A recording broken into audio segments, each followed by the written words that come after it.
I'm Bruce Marshall, and this is the Brampton Now update for the week ending the Labor Day weekend 2020.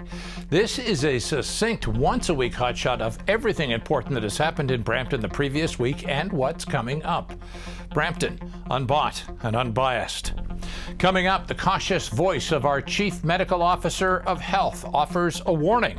An outrage from City Hall about the murder of an international student allegedly by two Brampton 16-year-olds over, so police say, a cell phone. Details on that and more coming up in this Brampton Now update. The top stories this week in Brampton. Peel's Chief Medical Officer of Health with a stark warning. It is reassuring that many of Brampton's new cases in the past weeks are linked to known exposures. However, the number of cases suggests that some of us are not adhering to precautions. Remember that preventing a second wave is in all of our hands, and our COVID-19 strategy in Brampton has always been clear. We are working with workplaces and business owners to put in place precautions and workplace safety plans that keep staff, visitors, and customers safe. We've also targeted high-risk sectors like transport and logistics companies to also take similar precautions unique to that sector. We're also working with partners to protect vulnerable populations, monitor and respond in long-term care homes, with certain cultural communities, and with those who are experiencing homelessness. The core four behaviors remain the basis of all of our advice: distancing of 2 meters, masking where you can't and where mandated, washing your hands regularly and frequently, and getting tested and staying home if you're sick. Mayor Brown started the city's weekly press conference talking about the federal issue of justice reform in light of a recent murder in Brampton. And so I'm going to be writing the Attorney General on behalf of the City of Brampton that we expect that a crime this heinous, this horrific, this is broad daylight, walking home, and the only reason he was attacked was because they wanted his cell phone. Murdered in broad daylight in our community in a beautiful park. Words don't describe how infuriated we are. 𝗕𝗿𝗺𝗺𝗃 was an international student from Punjab who Peel police alleged was murdered by two 16-year-olds for Singh's cell phone. Brown also talked about the gradual reopening of City Hall. Brampton will be having the first stage of our reopening on Wednesday, September 9th of City Hall. So City Hall will have the first stage of our reopening. Since the start of the pandemic, we have adapted and modified where possible. So we've had online services available for residents. So even though City Hall was closed prior to September 9th, we still had those services being offered online. Brown announced a new online tool for tracking planning applications also. We have a new digital tool that I'm happy to talk about today, Bram Plan Online, which allows residents to apply for permits and track application status in real time. I encourage residents who have permits to apply for to use this new tool, and it's available at brampton.ca. Brown also announced the launch of the new Ryerson Venture Zone in downtown Brampton. Next week, we're going to launch the new Ryerson Venture Zone in downtown Brampton. We've had a long history of collaboration with Ryerson, and I look forward to having this event launch next Wednesday, along with our Provincial Minister, 𝗕𝗿𝗺𝗁𝗁𝗺. This is going to be a new innovative way to create jobs in the technology sphere in downtown Brampton. And Brown talked about it being Bike Month in September in Brampton. I should also note that September is a Bike Month in Brampton, and we've created these new active transportation corridors, new bicycling routes throughout the city, so September is a great time to take advantage of them. This month, we're also going to have a series of free webinars on family biking, Safe Cycling 101, Safe Cycling for school-aged children, and biking in all-weather conditions. In a moment, a shooting that sounds like a scene from a TV movie and how school boards are bridging the digital divide. In a moment, a shooting that sounds like a scene from a TV movie and how the school boards are bridging the digital divide to get education up and running again. Ahead on Brampton Now Update.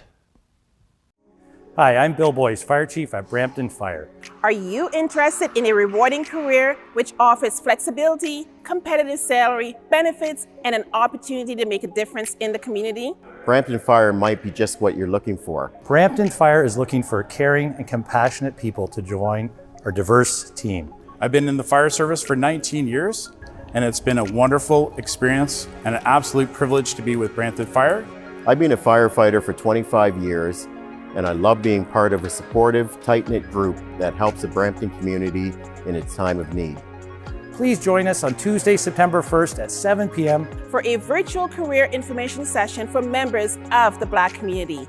Learn about the diverse career opportunities available to you. Careers at Brampton Fire are open to everyone. I look forward to seeing you there. I hope to see you there. Hope to see you there. Hope to see you there.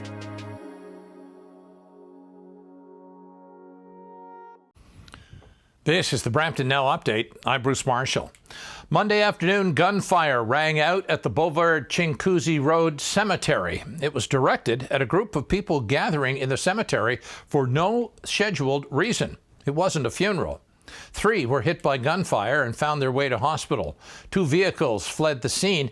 Peel police are searching for a Mercedes, the other a light-colored Honda. As we get ready for back to school this coming week, many families are still caught in the digital divide, either without a computer for kids going back to virtual school or the internet services to support their schooling. In such cases, boards step in with devices and internet services. The Peel District School Board has 153,000 students. About 20,000 of them have already been serviced with a device or internet service.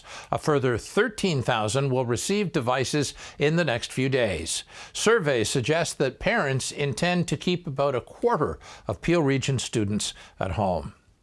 Free, open and fair elections were held this week in Jamaica, and that was the talk of many Jamaican Canadians in Brampton.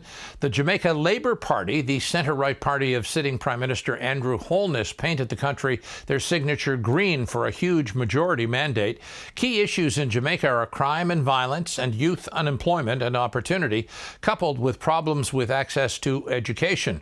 Tourism, of course, is a major economic sector in Jamaica, which, of course, has taken a huge hit and continues to bear the rough seas of COVID in an economic sense. Coming up, congrats to a few Brampton businesses being recognized for helping with food during the full lockdown, and West Nile virus arrives in Peel Region. Ahead on Brampton Now Update.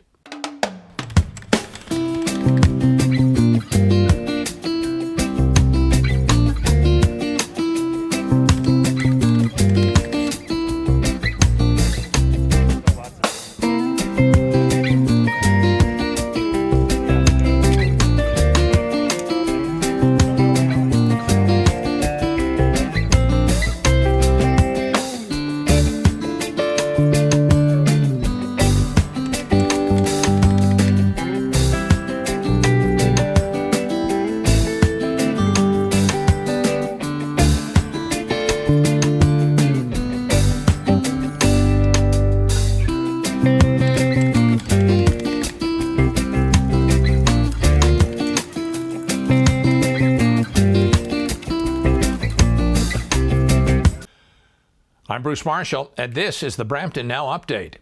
2 Brampton-based restaurants, 𝗕𝗿𝗱𝗁𝗺 Company and Mount Vesuvius Restaurante, plus MGR Construction Services, have been given awards by the province's Small Business Big Hearts program. The businesses worked together to feed people and delivered 15,000 meals to those with disabilities, seniors, those in isolation, and families in need during the worst of the COVID-19 lockdown. Peel's recycling centres are changing their hours. This is in part a cost-cutting measure that the region has had to implement due to COVID-19 costs and lack of funding from any other level of government. There's a range of service changes, mostly having to do with a change in closing times. Go to peelregion.ca for more information. Peel Region Health has announced that mosquitoes with West Nile virus have been spotted in Peel Region. The Regional Health Department caught the West Nile infected mosquitoes at 5 widely dispersed Brampton locations throughout the summer. Toronto has had 1 infection of a human so far. West Nile virus spread to North America with a first case in New York in 1999. Best-selling author Jessie Thistle, whose book From the Ashes spent weeks at the top of the book bestseller charts this year, is appealing once again for information in the disappearance of his father, Cyril Thistle Jr. Peel police maintain an open file on the missing man who disappeared from Brampton in 1981. Thistle's book tells the story, a major portion of which is homelessness in Brampton. Thistle is today a professor in history and a PhD candidate in history at York University. In a moment, what's ahead in Brampton this week and the coming week on the Brampton Now Update. Of course, with any family, there's obviously history, right? Our DNA goes deep, deep, deep into the soil. We are a part of this land.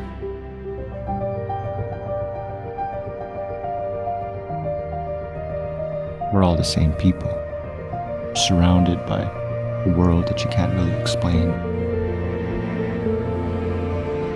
When you accept that, the mysticism of our ways becomes real.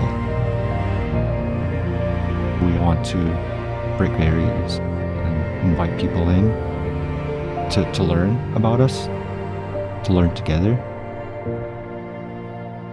Because in the end, you have to experience these stories for yourself.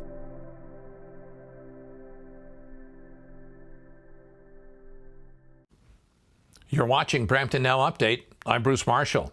This weekend and ahead in Brampton, Brampton Farmers Market is Saturday. Details on the market and protocols at brampton.ca. Boys and Girls Club of Canada announced a National Youth of the Year initiative that celebrates youth leadership and achievement at boys and girls clubs across the country. Go to bgcpeel.org for more information. The Journey Neighborhood Centre, with 2 Brampton program locations, has opened a thrift store in downtown Brampton that's just opened on Nelson Street near the YMCA. Brampton Music Theatre has a fundraising contest called Catch the Ace. It's at bmtcatchtheace.ca. BMT also continues online training programs on their website at bramptonmusictheatre.com. The Manitoba Métis Federation invites all Canadians to take part in their Journey in the Heart of the Homeland idea competition and help design the future home of the Métis Nation Heritage Centre. The top 10 submissions will receive a cash prize, including a $10,000 grand prize to their first-place winner. Visit journeyintheheartofthehomeland.ca for more information. Coming up, speeds are in the lens in Brampton. My thoughts on that next on the Marshall Rant here on the Brampton Now Update.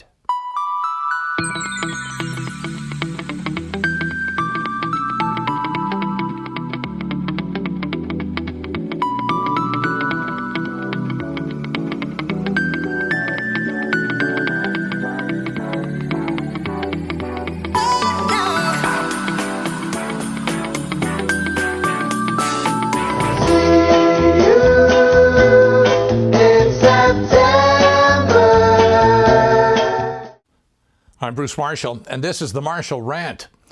If you've ever been door to door to run for office, as I have in Brampton, you'll know that probably the #1 issue on the minds of residents is speeders. Maybe not in the Crescents, but on streets like Balmoral and Clark and Dearborn in my area, speed is a real issue. Speed's an issue because these are broad thoroughfares that invite speeding, really. We have a design flaw left over from the days when we only thought about cars in transportation planning. We invite the speeds we get. This is a problem because pedestrians and cyclists also use the same public spaces, and physics proves that anything above 40 kilometers an hour is much more deadly when someone is struck. Yet routinely, these streets see highway speeds. The old approach was just to accept it. The new approach is to do something about it. I want to remind residents who use vehicles that we now have 200 community safety zones that are being set up. We've got cameras that are operational now, and if you speed in our community, you will get a big fat ticket. We hear many moan that it's a tax grab. Only if you're speeding, though. With kids back in school again next week, this is a timely reminder. But another reminder is the proven safety program behind the "Please Slow Down" signs that have been championed by one particular council member. Certainly, we have those on council who want to play politics with this safety program. But a safety program is what it is. And here's why it works and is so effective. The "Please Slow Down" sign on my front lawn, yes, I have one myself, is a message from me. It's not someone wagging a finger from government. It's me saying, slow down on my street. It's us reminding motorists that the kids on our street are more important than their need to get somewhere. To those who are inclined to listen to such a message, these signs from neighbors are effective out of all measure to their cost. Indeed, they're one of the most cost-effective traffic safety measures that we can take. Speed cameras cost about $50,000 a year to operate. "Please Slow Down" signs cost about $3 each. Several in my area have been up and on duty now for about 18 months. So why don't we have more of these "Please Slow Down" signs? This effective tool in calming traffic, this option that is part of the overall strategy to calm traffic in most cities. Well, we've politicized this safety tool. We need to stop doing that because these signs are effective. They cost pennies, and the politicized discussion wastes air on what should be a discussion about making our communities safer. What do you think? Leave your comments below or get back to me. I'm Bruce Marshall, and that's it for this week. Please subscribe to the Brampton Now Update channel on YouTube or follow #MarshallMinute on Facebook for lots of Brampton Need to Know that you won't find anywhere else. Your comments and suggestions are always welcome, and if you've got a Brampton story to tell, get in touch with me through the channel you're watching on right now. Stay strong, Brampton. Brampton strong. We're all in this together. I'm Bruce Marshall. Thanks for watching Brampton Now Update.